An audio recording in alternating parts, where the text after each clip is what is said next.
In the original Hollow Knight, the method of healing involves using your stored soul, which you get from hitting enemies, to trigger a state of healing, requiring the whole charge to go through. You can only heal while on flat ground and must be stationary, as it is impossible to heal while clinging to a wall or in midair. With this in mind, enemy movesets and speed had to account for this slowness to the healing.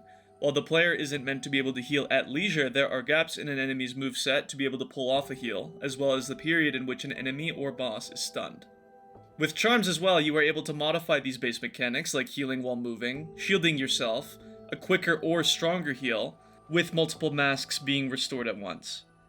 While the charms are strong and can add a nice advantage, the basics of healing mechanics are the same. At the beginning of the game, the player starts with 5 masks, which equates to 5 hit points. Lose all your masks, then it's GG of course. While most enemies do 1 mask of damage per hit, there are some instances where enemies will deal 2 masks of damage. Running into an enemy like this incites heavy caution. Whether it be an environmentally hazardous enemy or a powerful boss, these are true tests of challenge and determination to overcome the struggle and learn your threat.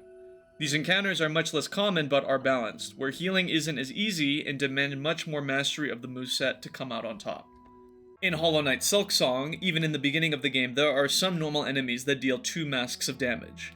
Even to myself, I was pretty shocked when I first encountered this. The idea of enemies doing 2 masks of damage through normal attacks and even through contact perplexed me, but that opinion was very short-lived. Hornet in Silksong is given a multitude of tools to outmaneuver and outplay her opponents. The biggest change is being able to heal 3 masks at once, instead of 1 from the first game. And unlike having to be statically on the ground, Hornet can trigger a heal no matter where she is, on the ground or in the air. She is also given a running and dash ability very early on, allowing her to quickly make escapes from formidable opponents or dance around them. And just like the first game, the wall clinging ability is obtained early in the game near the end of Act 1. So in the early game, Hornet is given various mobility tools to keep the playing field even, with the sequel's many fast and highly damaging enemies. While the enemy gauntlets are very challenging, the tools of the red category, for example, give her higher damage potential, the Sting Needle especially being effective for multiple flying enemies. You can also give yourself an extra mask at will, increase your action speeds, and the icing on the cake is that while special abilities in the original Hollow Knight required soul, tools in this game do not require silk, and instead use up the bone shards. All this to say, you can't deny that Silksong is difficult, but to outwardly call this a downgrade in fair difficulty is insulting to Team Cherry's improved upon formula. Enemies are faster and higher damaging, but so is Hornet, when compared to the Knight from the first game. Many people in the community since the release of Silksong have been outcrying, saying that the double mask damage makes the game way too hard, frustrating, and unfair. This is evident with one of Nexus Mod's most popular downloads being the removal of double mask damage. With over 76k downloads, it's clear that this problem people have is a big one. But I am the devil's advocate here, and with the points presented, I do defend the double mask damage, and the removal of this system would hinder the integrity of the combat.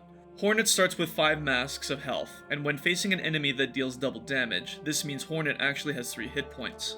The player can make 3 mistakes before dying. And with Hornet being able to circumvent this with healing 3 masks at once with 1 heal, even if she was 1 mask away from death, she now has 2. With all of her abilities, she is more than capable of turning the fight back into her favor, with skill from the player of course. With the overwhelming hype of Silksong release, I can imagine that many players unfamiliar with the original game and the genre jumped in, not knowing for what insanely difficult time they were gonna get. But where exactly does this outcry originate from? Well, in anything presented to us, game or not, if we have been getting used to a system, any sudden deviation from that thing we trained ourselves to learn will seem outlandish. To explain my perspective on this, I'll bring up another series of games. In Souls-like games, there is a health bar, not life orbs, representing the total amount of health that your character has. There are many times in these games that your player character can die in 3 hits or less. Now, I am not saying people don't find these games difficult, or enemies or bosses don't do high damage. But when compared to the Silksong outcry, it's very apparent that the damage complaining is way more loud in Silksong, as the mask system was something that we got very accustomed to. So the idea of 2 masks from normal threats is very shocking at first.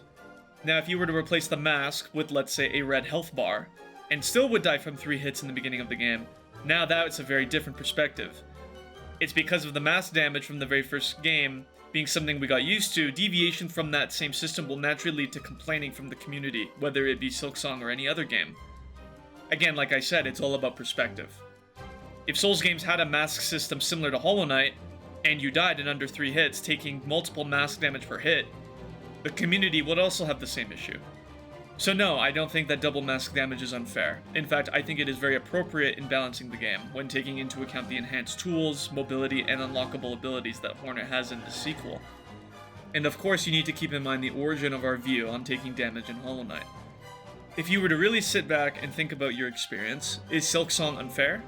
Or is it just you unable to adapt to the higher skill floor? That's all for this topic. Thanks for watching.